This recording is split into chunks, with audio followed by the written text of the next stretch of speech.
Thank you very much, Presiding Officer. It's with great pleasure that I open the debate this afternoon on the Culture, Tourism, Europe and External Relations Committee's report on Erasmus+. The committee took evidence on this inquiry from a number of individuals and stakeholders to whom we are very grateful.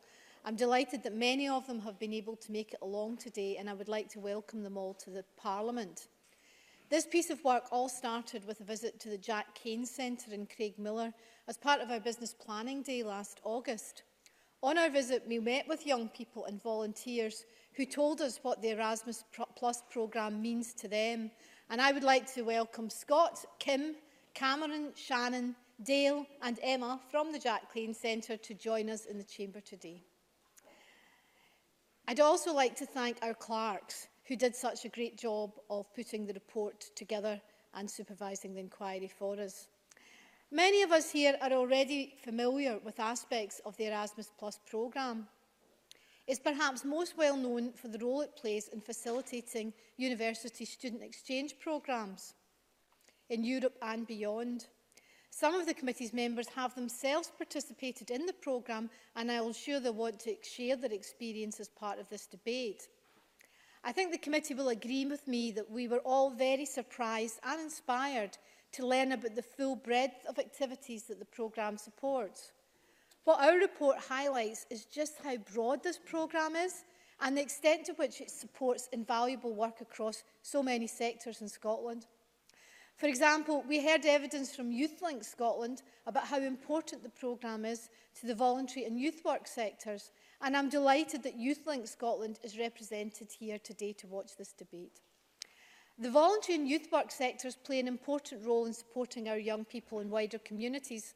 For example, I have visited Loch Ather, a sheltered community in Beeswing near Dumfries, which is run by the Camp Hill Scotland in my constituency region.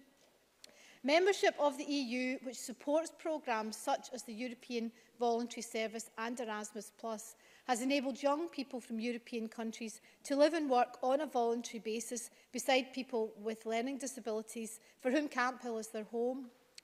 Young Europeans make up 68% of Camp Hill's volunteers. These young volunteers are qualified in social work, occupational therapy or special needs education. EU programmes such as Erasmus therefore provide young people with valuable life experience while also enabling invaluable support and services to be provided. Without programmes such as Erasmus many voluntary organisations, which are often reliant on the goodwill of volunteers and small teams of dedicated staff, may struggle in the long term to sustain the services that they provide. We also took evidence from the chair of the University Council for Modern Languages in Scotland. She told us that Erasmus plays a vital role in supporting the 1+2 languages policy in Scotland, and it is also a vital source of support and funding for the professional development of our foreign language teachers. Some of the most striking evidence we heard was from the college sector. We were told how West Lothian College has used Erasmus to develop an award-winning programme which was genuinely life-changing for the students who participated in it.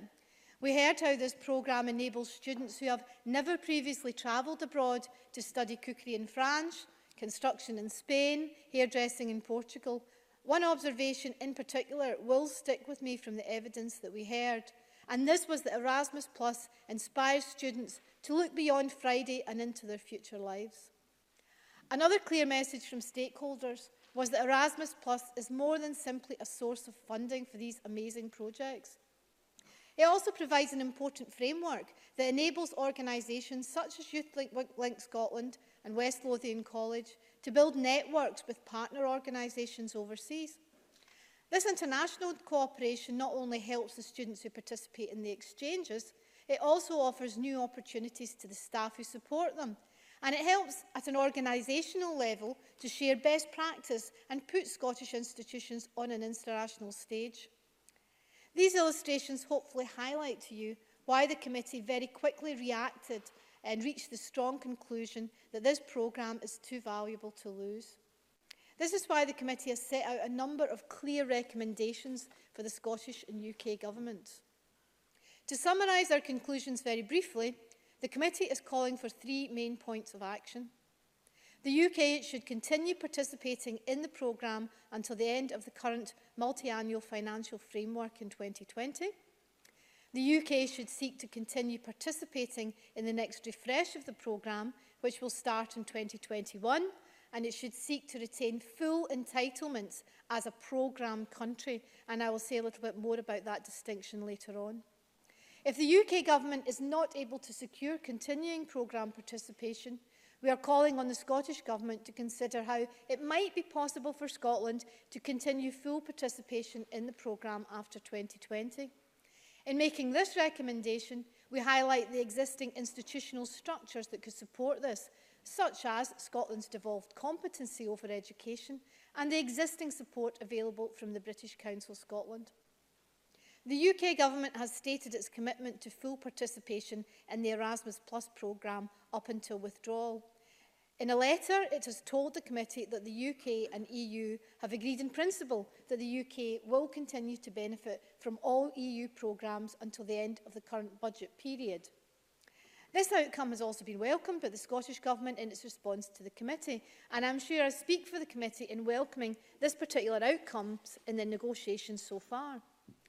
The UK notes, however, that no decisions have been made about the post-2020 programme participation since the scope of this programme has not yet been agreed. The Scottish Government notes in its response that it's deeply concerned that the details of successor arrangements have yet to be proposed by the UK Government. What is important to highlight in this debate is the difference between partner membership of Erasmus Plus and programme membership. As an EU member state, the EU is able to participate in the full breadth of activities as a programme country. The committee is concerned that after Brexit, the UK may be relegated to participating in the programme as a partner country. This would mean we could not participate in the sport elements of Erasmus+, and some stakeholders, such as West Lothian College, told us that their international partners may not be able to continue working with them in the same way if the UK doesn't maintain its full programme status beyond 2020. Although the negotiations remain ongoing, we need to look beyond withdrawal and not lose sight of planning that is already underway to shape the future of Erasmus Plus after 2020. It's vital that Scotland's voice is not lost at this crucial point, so that we can help shape the future of the programme and remain fully committed as a programme participant well into the future. We note that the British Council is engaging in those discussions at the moment, and I understand it is represented in the public gallery today, and I thank them for their involvement in our inquiry. I hope we'll be able to debate this afternoon how the Scottish Government can seek to influence the UK's negotiating position for the next programme period, particularly the UK's ability to continue participating in Erasmus Plus with the full rights and entitlements of a programme country. I welcome the debate this afternoon, and I look forward to hear all members' contributions. Thank you.